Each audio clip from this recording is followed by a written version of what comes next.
ముందు నుంచి హిట్ అవుద్ది, తర్వాత సినిమా ఖచ్చితంగా బాగుంటుంది అనేది ఉంది. కానీ ఈ range block buster mind boggling అంటున్నారు బాలీవుడ్కి వెళ్తే. ఇక్కడికి వచ్చేసరి చూస్తే మొత్తం ఎక్కడ చూసినా కూడా పుష్ప రూలే కనిపిస్తుంది. ఇంకా వేరే సినిమా కూడా కనిపించట్లేదు. మొత్తం సినిమా థియేటర్లు అన్నింటిలో అయితే థియేటర్లో ఆడియన్స్ జాతర చేస్తున్నారు. సో ఎలా అనిపిస్తుంది? ఇంత ఎక్స్పెక్ట్ చేశారా? యాక్చువల్లీ పుష్ప 1 సక్సెస్ తర్వాత పుష్ప 2 ఆల్మోస్ట్ లైక్ అంటే ఇది ఒక ప్రీ డిటర్మెండ్, ముందే తెలుసు సినిమా పెద్ద హిట్ అవుతుంది అన్న ఆల్రెడీ ఆ ట్యాగ్తో బయటకు వచ్చిన సినిమా అండి పుష్ప. అవును, అందరూ ఆల్మోస్ట్ లైక్ ప్రతి వాళ్ళకి తెలిసి ఈ సినిమా హిట్ అవుద్ది అన్న. రాజమౌళి గారు అన్నారు కదా, దీనికి ప్రమోషన్స్ కూడా ఆపేయండి అన్నారు కదా. ఆపేయండి అని. సో అది ఉండింది. The range of success very heartening అండి, చాలా సంతోషాన్ని ఇచ్చిన మ్యాటర్ రేంజ్ ఆఫ్ సక్సెస్. పుష్పతో నాకు పర్సనల్గా 2018 నుంచి జర్నీ అండి. ఇట్స్ లైక్ నాకు ఒక 5.5 years జర్నీ పుష్పతో.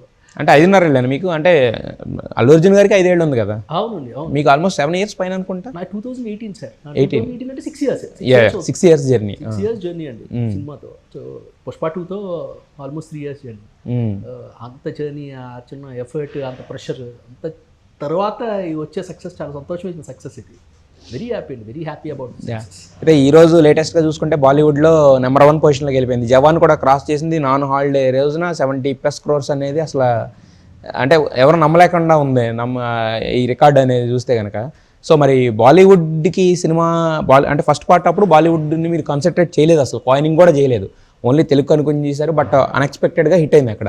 ఇప్పుడు బాలీవుడ్ది ఏదైతే ఈ రేంజ్ పుష్ప నెత్తికెత్తుకున్నారని తెలిసిందో కాన్షియస్గా కొన్ని చేసి ఉంటారు కదా. సో మరి బాలీవుడ్లో ఈ రోజు ఇంత ప్రపంచం సృష్టిస్తుందంటే పుష్ప కోసం బాలీవుడ్ పరంగా చేసిన చేంజెస్ ఏమైనా ఉన్నాయి అంటే స్కేల్ పరంగా కానీ, లేదంటే వాళ్ళకి అప్పీల్ అయ్యే విధంగా కానీ? అలా పర్టికులర్గా చేయలేదండి. ఎందుకంటే డెఫినెట్గా ఫస్ట్ పార్ట్ సక్సెస్ తర్వాత మనకి పెద్ద హిందీ మార్కెట్ ఉందన్న విషయం మనకి తెలిసిపోయింది. హిందీ మార్కెట్ ఓపెన్ అయిందన్న విషయం తెలిసిపోయింది. సో కానీ కథని సుకుమార్ గారు చాలా ఆర్గానిక్గానే చేశారండి. ఎందుకంటే మనం ఎప్పుడైనా అలాంటి మైండ్ సెట్లోకి వెళ్ళిపోతే, అంటే ఇప్పుడు బాలీవుడ్ ఆడియన్స్కి క్యాటర్ చేయాలి, ఈ సీన్ వాడికి నచ్చుతుందా లేకపోతే వాడికి నచ్చేలా చేయడం కోసం ఏదన్నా చేద్దామా అన్న మైండ్ సెట్లోకి వెళ్ళిపోతే ఎక్కడో స్క్రిప్ట్ ఇన్ఆర్గానిక్ అయిపోద్ది సార్. అంటే మనం ఆర్గానిక్ చేయలే ఉందండి. ఆ స్క్రిప్ట్ మనల్ని ఎటు తీసుకెళ్తుందో, ఆ క్యారెక్టర్స్ ఎటు తీసుకెళ్తున్నాయో అటు వెళ్తేనే మనం ఆర్గానిక్గా చేయగలుగుతాం. అది మనం అనుకున్న ఆడియన్స్ కూడా రీచ్ అవుతుంది. మనం కొంచెం ఆ థింకింగ్లోకి వెళ్ళిపోయాం అనుకోండి సార్. అంటే కాకపోతే కొన్ని ఉన్నాయండి. ఎందుకంటే ఇప్పుడు కొన్ని లైన్స్ ఉన్నాయి. ఇప్పుడు పుష్ప అంటే నేషనల్ అనుకున్నాం, ఇంటర్నేషనల్. సో ఇప్పుడు ఇలాంటి లైన్స్ ఉన్నాయనుకోండి పర్లేదు, ఎందుకంటే అది మన క్యాచీ లైన్స్ ఉంటాయి. డైలాగ్ రైటర్గా మనకి క్యాచీ లైన్స్ ఆడియన్స్ లోపలికి వెళ్ళి ఆడియన్స్కి ఎక్కువ రీచ్ వచ్చే లైన్స్ ఉంటాయి. లేకపోతే ఫైర్ అనుకున్నావా, వైల్డ్ ఫైర్. ఎందుకంటే మనం ఆల్రెడీ ఫ్లవర్ అనుకున్నావా, ఫైర్ చెప్పాం. ఫ్లవర్ అనుకున్నావా, ఫైర్ చాలా పెద్ద సక్సెస్. ఇప్పుడు దాన్ని బియాండ్ చెప్పాలిగా. పుష్ప 2 అంటే ఫైర్ అనుకున్నావా, వైల్డ్ ఫైర్. సో ఇలా ఏదైనా డైలాగ్ పరంగా తప్ప స్క్రిప్ట్ పరంగా అలా కావాలని ఇప్పుడు కోసం ఇలాంటి చేద్దాం అది ఇంటెన్షన్ లేదు.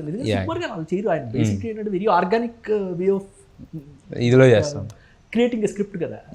ఆయన అసలు ఆ డైరెక్షన్లో థింకింగ్ లేదు. అయితే ఇప్పుడు చాలా మందికి వస్తున్న డౌట్ ఏంటంటే, మీరు ఫస్ట్ పుష్ప 2కి సంబంధించిన ఫస్ట్ ఇచ్చిన టీజర్ ఏంటంటే పుష్ప బతికే ఉన్నాడు, పులే 2 అడుగులు వెనక్కేసిందంటే పుష్ప ఉన్నట్టు ఇంత చెప్పి ఒక టీజర్ రిలీజ్ చేశారు.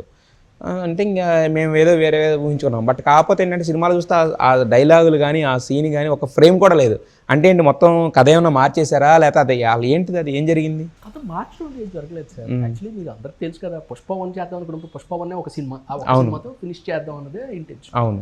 పుష్ప 1 షూటింగ్ స్టార్ట్ అయిన తర్వాత అరే ఇంత పెద్ద కథ ఉంది, దీన్ని మనం చిన్నగా కన్సైజ్ చేసేసి మనం ఒక 3 గంటల నిడివికి ఆ కథను కుదించాలి అని ప్రయత్నిస్తే ఎక్కడో కథ డిస్టర్బ్ అయిపోద్దేమో అన్న ఇంటెన్షన్తో దాన్ని మళ్ళీ సెకండ్ పార్ట్ చేసి ఫస్ట్ పార్ట్ రిలీజ్ చేశారు.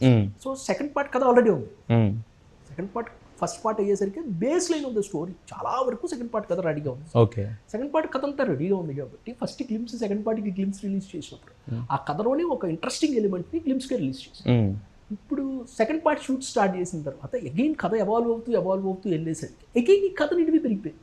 కథ నిడివి పెరిగిపోతే మళ్ళీ మనం కుదించి 3 hours చెప్పాలనుకుంటే మిగతా కథ ఏదైతే చెప్పాలనుకుంటున్నామో అది చాలా వరకు మనం లూజ్ అయిపోతాం, అది మనం మిస్ అయిపోతాం అనే ఇంటెన్షన్తో మళ్ళీ పుష్ప 2ని కట్ చేసి పుష్ప 3 క్రియేట్ చేసి. సో ఇప్పుడు ఈ ఎలిమెంట్ ఏదైతే ఉందో అండి, మనం గ్లిమ్స్లో ఏదైతే చూపించామో పుష్పాని పోలీసులు షూట్ చేశారు, పుష్ప చనిపోయాడని అందరూ అనుకుంటున్నారు. అలాంటి సిచ్యువేషన్లో పుష్పకి సంబంధించిన ఒక CCTV ఫుటేజ్ దొరికింది.